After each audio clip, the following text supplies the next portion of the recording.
여러분, 폭우가 새벽에 쏟아졌는데 다 건강하신가요? 네. 오늘 교회 지금 비 와요 혹시? 비 안 와요? 그러면 이제 오시는 길이 그렇게 막 괴롭거나 막 두 가지 생각을 안 해도 돼서 마음이 좀 편하셨겠습니다. 네. 요즘에 이제 새벽에 제가 이제 집에서 나오면 이제 다 자고 있을 때 이제 나오거든요. 다 자고 있을 때 혼자 나오면 요런 기분 좋음이 있어요. 내가 우리 집 현관을 처음 열지만 우리 그 사는 건물 안에 현관도 제일 먼저 일 거라고 믿어요. 그래서 탁 열고 기분 좋게 딱 나오면 저희 집 앞에 지금 건물을 다 부셨거든요. 새로 짓고 있어요. 그러니까 그게 싹 무너지고 흙만 남으니까 그 아시죠? 수련회 가면 나는 냄새.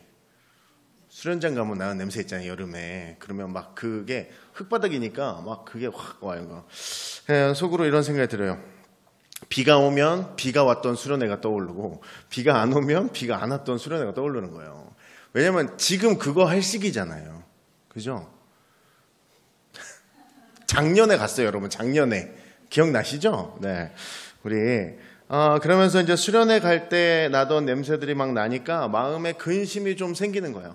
마음에 좀 불편함도 좀 생기고, 뭐냐면 지금 시간 원래 우리 교회 계획대로라면 지금 청년들이 지금 필리핀에 가 있어야 됩니다만 지금 한국에 있죠. 그리고 중고등부는 지금 이제 MT를 가서 막 어딘가에서 지금 하나님을 부르짖고 있어야 되는 타이밍이에요.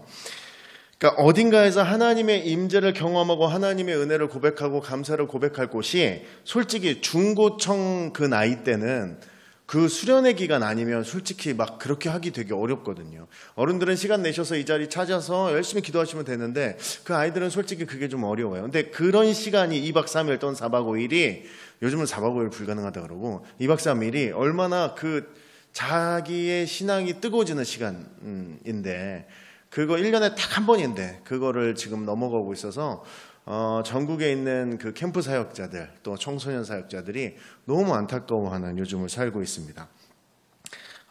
그러면서 이제 과거에 수련회나 캠프 준비하면서 제가 고1 때부터 교회 다녔거든요. 고1 때부터 매년 여름은 수련회 준비를 하는 거였어요. 계속 하루도 쉬지 않고 계속 거의 일주일 정도 준비하잖아요. 그 삶을 살면서 이런 생각을 했어요. 야 진짜 나는 언제쯤 7, 8월에 가만히 좀 있어보냐. 야 이건 진짜 너무하다. 그러니까 7월 마지막 주에 보통 캠프를 가니까 7월 셋째 주부터는 거의 뭐 그죠? 막 이건 비상체제예요. 막 잠을 못 자고 계속 막 돌아다니니까 야 나는 내 평생에 이제 7월 후반과 8월 초에 좀 평안한 거는 어렵겠다. 뭐 이런 생각을 하면서 살았거든요. 근데 지금 이제 코로나19로 인해서 모든 것이 다 막혀버려서 그 당시에 내가 그렇게 힘들고 쉬고 싶었던 그 시간이 얼마나 진짜 그 시간이 오히려 더 평안한 시간이었구나를 깨닫게 됐어요. 지금 이제 아무것도 안 하고 가만히 있으니까 마음이 불편해요. 여러분들은 어떠세요? 막 좋으신 분들도 계실 수 있어요.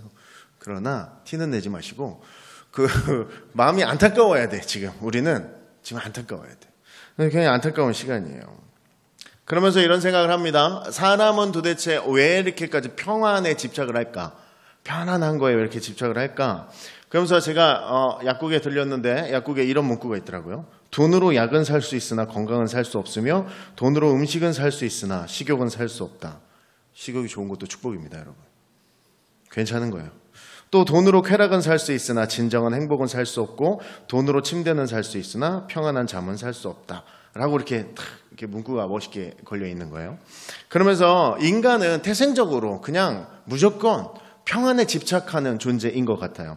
그래서 그냥 편안한 상태를 원하는데 그게 또 재밌는 게 그냥 이렇게 이런 표현 죄송합니다만 널브러져 있는 건 또 아닌 것 같아요. 왜냐면 제가 옛날에 이제 행사 다녔었잖아요. 행사 없는 날은 진짜 이렇게 있거든요. 그렇게 살다 보니까 이틀 누워있기 좋아요. 딱 이틀. 이틀이 지나잖아요. 그러면 내가 사람인가 싶은 생각이 들어요. 나 사람답게 좀 살아야지 하면서 나도 모르게 내가 움직이려고 해요. 그런 걸로 볼 때 이게 막 이렇게 늘어져 있는 게 평안은 아닌 것 같다라는 생각을 하게 됐어요. 돈과 인기와 권력이 있으면 뭐가 좀 내가 누릴 것도 있고 뭔가 좀 내가 뭔가를 할 수 있는 게 많아 보이는데 진짜 평안이 없으면, 성경이 말하는 평안, 예수님이 말하는 그 평안이 없으면 행복이라는 걸 찾기가 너무 어렵다는 걸 깨닫게 됐어요. 무슨 얘기냐면 세상은 제시하는 게 많아요. 카드가 많아요. 요거를 하면 너 되게 좋아. 이렇게 하면 되게 좋고 이렇게 하면 되게 편하다. 이거를 계속 제시한단 말이에요, 세상은. 근데 그 제시하는 카드들을 하나하나 받아서 그대로 살아봐도 그 제시한 카드를 받고 인생을 어느 정도 산 사람들이 인터뷰한 내용들을 들어보면 진짜 행복하지 않았다고 자꾸 얘기를 하는 거예요. 그래서 엉뚱한 곳에 행복을 자꾸 이야기를 해요. 본인들이 받아서 될 것 같다 싶은 것들을 붙잡고 열심히 평생을 살았으면서 그 노년에 가서 고백하는 내용은 그 붙잡았던 것들이 아닌 경우가 너무 많이 있어요. 여러분들 오늘 우리가 읽었던 말씀 27절에 평안을 너희에게 끼치노니 곧 나의 평안을 너희에게 주노라. 내가 너희에게 주는 것은 세상이 주는 것과 같지 아니하리라. 너희는 마음에 근심하지도 말고 두려워하지도 말라. 참 평안을 제시하는 분이 우리 성경에는 등장하시죠. 예수 그리스도께서 나타나시는 거예요. 예수님이 평안을 줄 거니까, 근데 그냥 주는 게 아니라 계속 줄 거니까 너희는 받아서 마음 가득히 평안을 누리면 돼 라고 말씀하신 거예요. 그러면 여러분, 한 번 잠깐 주고 마는 게 아니라 계속 준다는 거. 우리 인생에 계속해서. 그럼 우리 인생은 계속 평안함을 기억하고 느끼고 체험해야 하는데 그게 잘 와닿지 않죠. 네. 오랜 시간을 피해 다니고 도망 다니던 탈옥수가 잡혀서 인터뷰를 했는데 이렇게 얘기했다고 합니다. 잡혀서 차라리 시원하다. 난 이제 2달을 피고 자겠다. 라고 얘기했다는 거예요. 그러니까 불안해 죽겠는 거죠. 도망쳐서 자유를 얻은 것 같은데 계속해서 불안했던 거예요. 그러니까 차라리 잡히니까 아이고 됐다 이제는 자자. 이게 되는 거예요. 여러분 마음이 불안한 게 괴로운 거거든요. 사람이 이 마음이 불안한 게 너무 괴로운 건데 그래서 마음의 평안과 기쁨을 누리면서 사는 게 굉장히 중요해요. 그렇게 살지 못하면 그 인생이 계속해서 불행해요. 행복하지 않아요. 하나님이 주시는 참된 평안을 가지면 행복을 누리고 살 수 있는 권리까지 있어요. 그래서 우리는 하나님의 그 사랑을 받으면서 하나님께서 주신 그 평안을 가지고 세상을 살아나간단 말이에요. 하나님을 모르고 사는 사람들은요, 모두가 분명하게 불안감이 있어요. 하나님을 안 믿고 거부하는 사람들은요, 분명하게 그 마음속에 불안함이 존재하고 있어요. 그래서 돈을 모으면 될 것 같은 생각이 드나 봐요. 돈을 막 모아요. 그럼 뭔가 안정을 찾을 수 있을 것 같아요. 근데 돈으로 주는 행복은요, 어느 일정 수치가 있답니다. 그래서 얼마 이상을 모아봐야 이제 더 이상 행복은 찾아오지 않는데요. 그냥 하지만 더 모으면 더 좋을 것 같은 생각에 계속해서 모으게 된다는 거예요. 뭔가 권위도 마찬가지고요. 내가 누릴 수 있는 어떤 권세나 능력도 마찬가지다라는 거죠. 일정 수준을 넘어서면 이제 더 이상 행복이 찾아오지 않아요. 그런데 사람들은 그것들을 행복을 경험했으니까 좀 더 많이 모으면, 조금 더 가지고 있으면, 내가 조금 더 이것들을 챙기면 나에게 더 많은 은혜가 찾아올 거라고 사람들이 생각한다라는 거죠. 아담과 하와가 범죄하고 나서 첫 번째로 나타난 감정이 뭐예요? 불안이었죠. 불안했어요. 그러니까 이 얘기잖아요. 우리가 범죄하여 두려워 숨었나이다 라고 얘기하잖아요.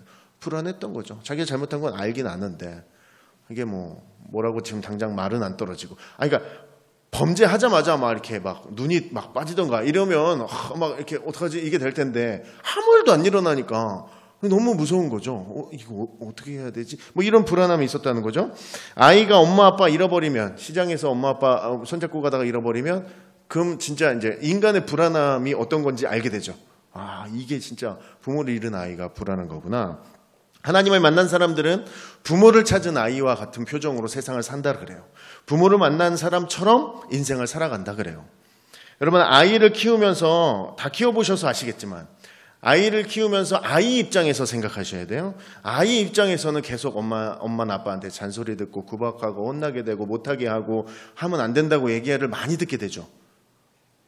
사랑한다고도 말하지만, 예쁘다고도 말하고, 아유 우리 애기 좋다라고 말하지만 그만큼 말하는 만큼 또 안 되는 것도 많잖아요. 그죠? 그 아이를 생각하니까 안 되는 거지. 그 얘기를 막 많이 하잖아요. 그러면 같이 있어봤자 혼나고 규제당하고 뭔가 못하게 하는데 굳이 그 부모한테 갈 필요가 뭐가 있어요.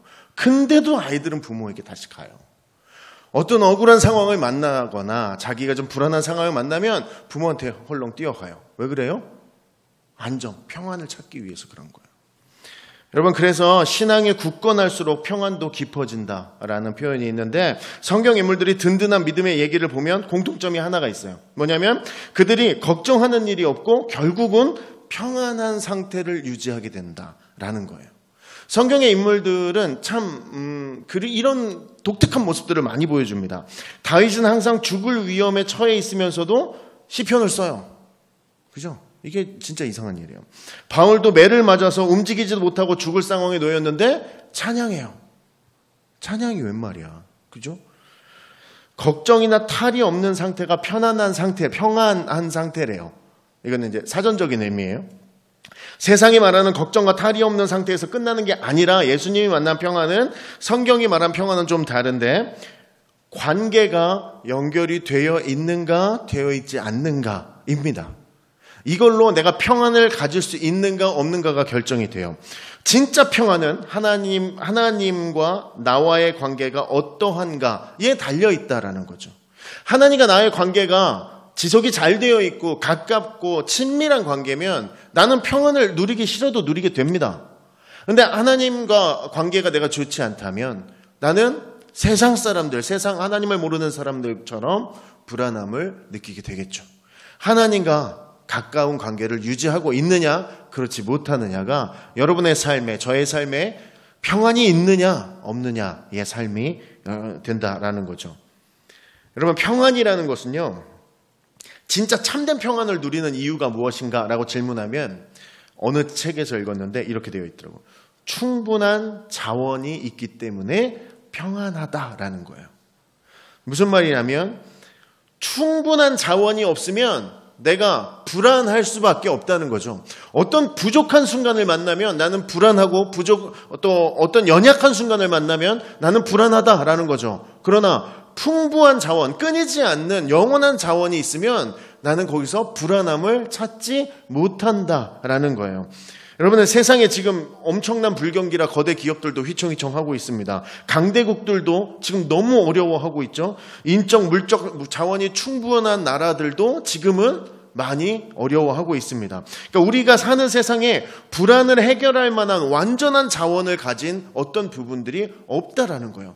세상은 완전한 자원을 인간에게 전달해주지 못하고 있다라는 거죠. 여러분, 세상의 모든 것들은 흔들립니다. 그래서 모두 결국에는 부족을 경험하게 될 것이고요. 완전한 것 같은데 결국 문제를 만나면 흔들리고 부족을 만나면 어려움을 겪게 된다라는 것이죠. 그래서 세상 사람들은 불안함을 버릴 수가 없는 구조로 세상을 살고 있다라는 거죠. 그런데 예수님의 삶을 보면요, 예수님의 그 공생의 삶을 보면 불안함을 찾아보기가 너무 어렵습니다. 예수님의 인생에서는 불안함이 드러나지 않습니다. 단순히 신이었기 때문에가 아니라 앞으로 죽을 날을 기다리는 사람이었고, 어떻게 고통스럽게 죽는지도 알고 있었던 존재인데 너무나 불안해하지 않고 그 모든 인생을 살아내고 있다라는 것이죠. 폭풍 앞에서도, 본인의 죽음을 가를 판결대 앞에서도, 자신을 죽일 마음으로 말하고 있는 대제사장들 앞에서도 예수님은 단 한 번도 불안한 모습을 보이지 않으십니다.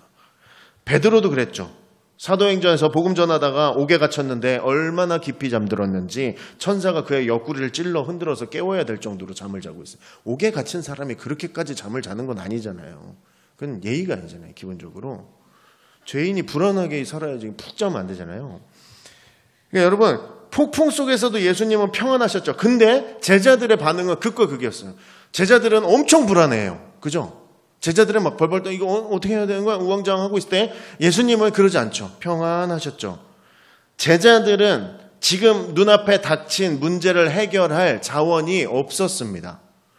그 반면에 폭풍을 잠재울 힘도 제자들에게는 없었고 제자들은 사실 이 문제를 어떻게 해결하는 힘이 있는지조차도 몰랐을 거예요. 아무 개념이 없었을 거예요. 그리고 불안해하기만 했었죠. 해결책이 안 보이니까. 근데 예수님은 달랐죠. 큰 풍랑을 극복할 만한 자원이 있으셨어요. 그러니까 완전한 능력을 갖고 계셨으니까 예수님께서는 그런 어떤 문제들, 사람들이 말하는 문제들이라는 것들 앞에서 불안함이나 두려움이나 고민이나 공포나 뭐 이런 것들이 없었다라는 거죠.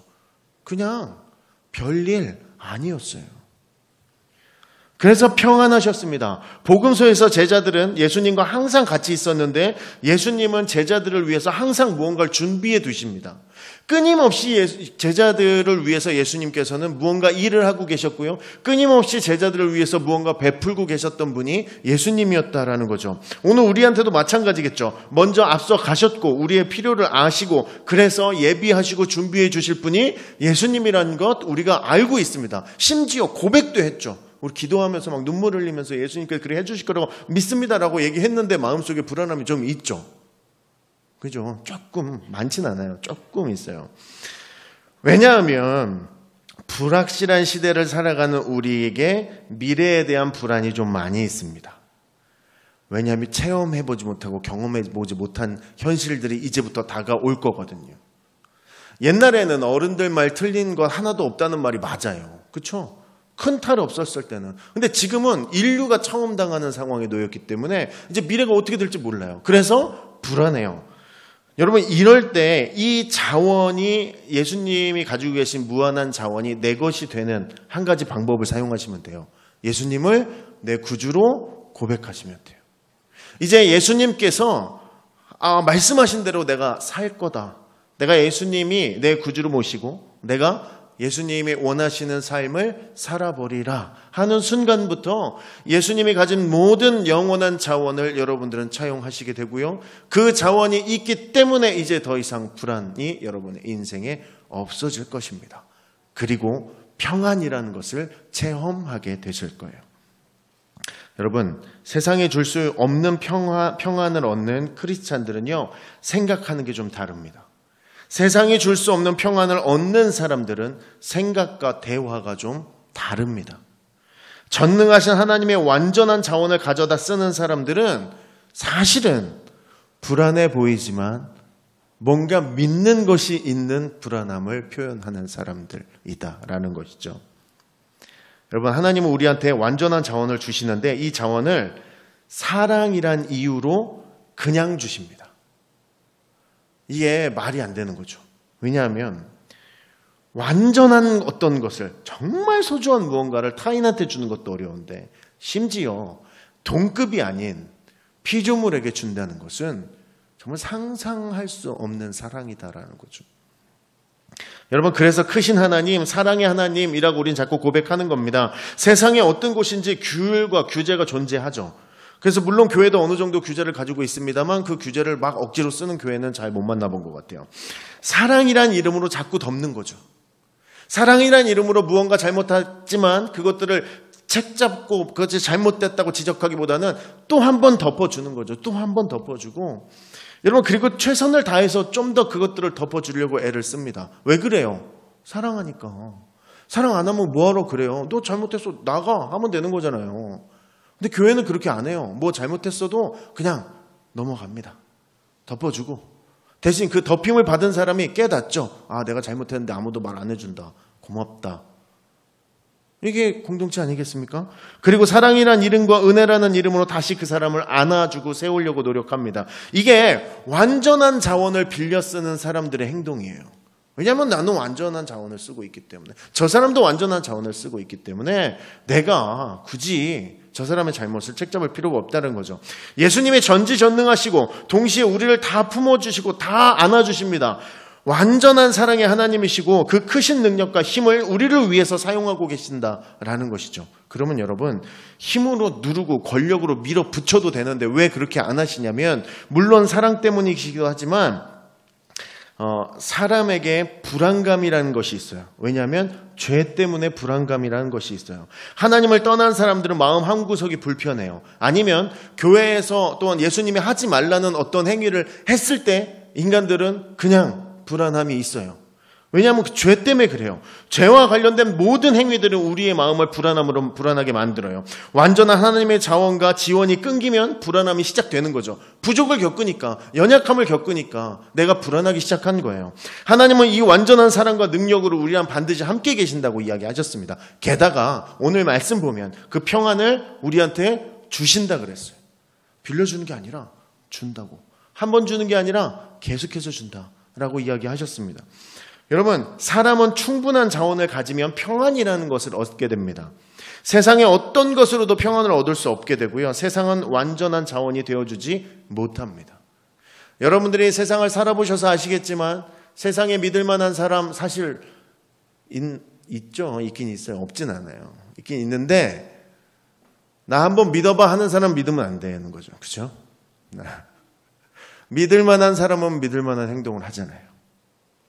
그러나 그 믿을 만한 사람도 어느 순간 그 스스로의 부족이 나타나기 시작합니다. 그 자원이 한도 끝도 없이 끌어올 수 없다는 것을 알게 돼요. 여러분, 세상에 막 어마어마한 막 기업을 가지고 있고 막 손에 꼽히는 재력가라도 한계가 있을 거 아니에요.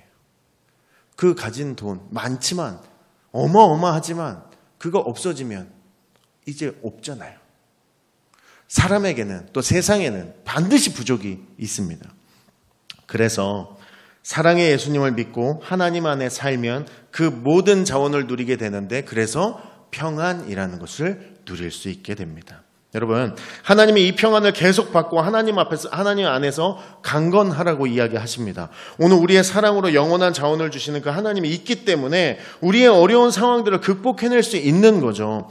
하나님이 주신 자원으로 참 평안이라는 것을 누리는 우리가 우리의 삶을 어떻게 바라보는지는 굉장히 중요한 일입니다. 여러분, 이제 한 주 동안 어떤 삶을 어떻게 살아가셨는지 모르겠지만 이제 다가올 또 며칠의 주일이 되기까지의 며칠이 또 남아있는데 그 삶을 살아가시면서 내가 지금 평안을 누리며 사는가라며 나를 돌아볼 수 있으면 정말 하나님께서 바라는 삶이 아닐까라는 생각을 하게 돼요.